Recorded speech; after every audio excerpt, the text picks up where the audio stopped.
এই ব্রাহ্মণ্যবাদীদের কৌশল এমন শেখানো হয়, মুসলমানরা গরু খায়, গরু ভগবান, মুসলমানরা চোর ডাকাত খুনি, ফলে মুসলমান সম্পর্কে একটা আতঙ্ক তৈরি করে দেওয়া হয় এই হিন্দু বেশিরভাগ মানুষের মধ্যে। আজকে মিথ্যা করে প্রচার করা হয় যে মুসলমানদের মেয়েরা খুব অত্যাচারিত। বুক ফুলিয়ে বলতে হয়, হিন্দুদের যে মেয়েদের বাঁচার জন্য যে আইন বাবা সাহেব আম্বেদকর করেছিলেন, সেই আইন মুসলমানদের ক্ষেত্রে বিশ্ব নবী করে গেছিলেন শত শত শত শত বছর আগে। এই যে নানাতো খালাতো ফুপুতো ভাই বোনের বিয়ে আর হবে না, আইন হয়ে গেছে। নামাজ আজান জাকাত রোজা চলবে না, এগুলো হয়ে গেছে। পশ্চিমবঙ্গ রাজি হচ্ছে না, তাই পশ্চিমবঙ্গ হচ্ছে না। কিন্তু কতদিন এই শুভেন্দুদের মতো মহা দানবদের হাত থেকে পশ্চিমবঙ্গকে রক্ষা করা যাবে, আমাদের এবার ভাবতে হবে। এই মুসলমানদেরকে হিন্দু করতে হবে। বোঝা গেল গল্পটা, যেটা 4 বছর ধরে 7 বছর ধরে বলছিলাম। আমি আজকে কাল থেকে একটা বই লেখা শুরু করেছি। বইটার নাম হচ্ছে ইসলাম থেকে হিন্দুত্বকরণ, ওয়াকাফ একটি পদ্ধতি। বোঝা গেল? ওয়াকাফ আন্দোলনের মধ্য দিয়ে, এই আইনের মধ্য দিয়ে হিন্দু মুসলমানদেরকে হিন্দু করা হচ্ছে, যেটা আগেও বলেছি এখনো বলছি। আমি ধীরে ধীরে ব্যাখ্যা করব কেন কিভাবে। গত 2 বছর আগে আমি এখানে এসেছিলাম, নাকি 1 বছর আগে, তখন বলেছিলাম যে আমাদের দেশে এক দেশ এক আইনের নাম করে অভিন্ন দেওয়ানি বিধি বা ইউসিসি হচ্ছে। মানুষ বিশ্বাস করেনি। আজকে ভারতবর্ষের 3টে রাজ্যে চালু হয়ে গেছে, গুজরাট এবং উত্তরাখণ্ড এবং আসামের কিছু। এই যে নানাতো খালাতো ফুপুতো ভাই বোনের বিয়ে আর হবে না, আইন হয়ে গেছে। নামাজ আজান জাকাত রোজা চলবে না, এগুলো হয়ে গেছে। পশ্চিমবঙ্গ রাজি হচ্ছে না, তাই পশ্চিমবঙ্গ হচ্ছে না। কিন্তু কতদিন এই শুভেন্দুদের মতো মহা দানবদের হাত থেকে পশ্চিমবঙ্গকে রক্ষা করা যাবে, আমাদের এবার ভাবতে হবে। তাহলে ওটা গেল। একদিকে হয়ে গেছে ইউনিফর্ম সিভিল কোড, যেখানে নামাজ আজান জাকাত রোজা সব যাবে। শুধু তাই নয়, হিন্দুদের হিন্দু কোড চলে যাবে। আজকে 1400 1500 1600 বছর আগে বিশ্ব নবী তিনি যে আশীর্বাদ করেছিলেন, তার দয়ায় নারীরা স্বাধীনতা পেয়েছিল। আজকে মিথ্যা করে প্রচার করা হয় যে মুসলমানদের মেয়েরা খুব অত্যাচারিত, কিন্তু ইসলাম মুসলমান মায়েদের সবচেয়ে মাথায় রেখেছিলেন, সম্মান জানিয়েছিলেন। ইসলাম নারীকে সম্মানিত করেছিলেন যে পৃথিবীর শ্রেষ্ঠ আমাদের জননীরা। আর মনুস্মৃতি যে হিন্দু শাস্ত্র, তাতে বলছে নারী নরকের দ্বার, নারী শূদ্রাণী, নারী পাপজনী, তাই নারীকে কখনো মুক্তি দিতে নেই। কারা বলছে? হিন্দু মনুস্মৃতিতে। এরা কিন্তু প্রকৃত হিন্দু নয়, যেটা আগের বক্তারা বললেন। প্রকৃত হিন্দু অনেক উদার, তারা অনেক মানবিক, তাদের সঙ্গে কোনো ভেদ নেই হিন্দু মুসলমানের। যাই হোক, তাহলে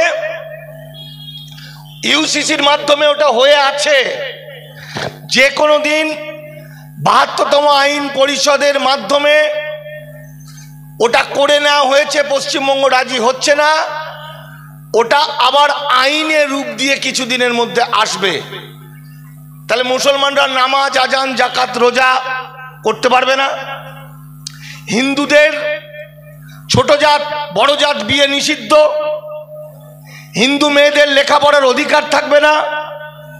হিন্দু মেয়েদের চাকরির অধিকার থাকবে না। হিন্দু মেয়েরা বাবার সম্পত্তি পাবে না।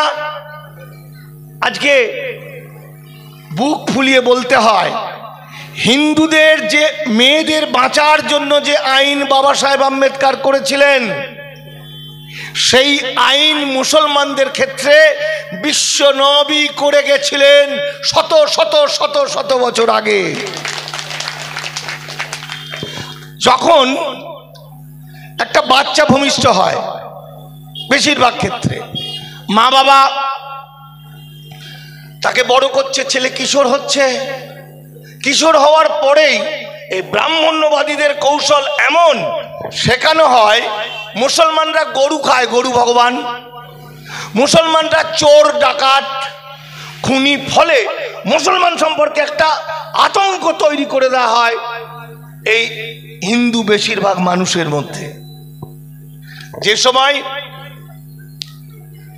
আমার হিন্দু ঘরের ছেলেমেয়েরা স্কুলে মানবতার কথা শিখছে, ভ্রাতৃত্বের কথা শিখছে, আর গ্রামে এসে বাড়িতে এসে সারাদিন পাড়ার লোকেরা, চেনা জানা লোকেরা মুসলমানদের প্রতি ঘৃণা শেখাচ্ছে, তখন আমার মুসলমান ঘরের সন্তানরা, ওইটুকু বাচ্চা ছেলে কুরআন শরীফ নিয়ে মানবতার কথা শিখছে, শান্তির কথা শিখছে, ভালোবাসার কথা শিখছে, দেশপ্রেমের কথা শিখছে।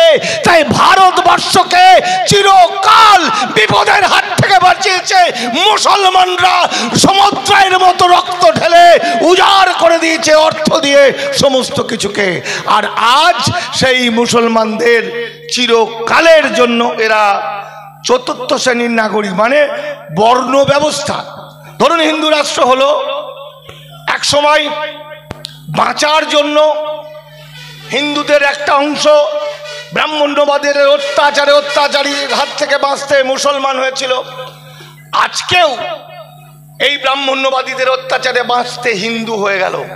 তাহলে হিন্দুর মধ্যে কোন জাত হবে? টাকা আছে বলে একজন হিন্দুকে কি টাকা, একজন মুসলমান ধরুন প্রচুর কোটি কোটি টাকার মালিক, সে হিন্দু হলো, তাকে কি বামুন করবে? হতে পারে না। তার মানে এটা বর্ণ ব্যবস্থা শুরু হচ্ছে। এই বর্ণ ব্যবস্থার চতুর্বর্ণের দাস হিসাবে বা শূদ্র হিসাবে থাকবে মুসলমান সমাজ। আপনারা জানেন একদা এই ভারতবর্ষ ছিল বৌদ্ধদের মূলনীতি ছিল তারা যুদ্ধ বিগ্রহ ছেড়ে দিয়েছিলেন।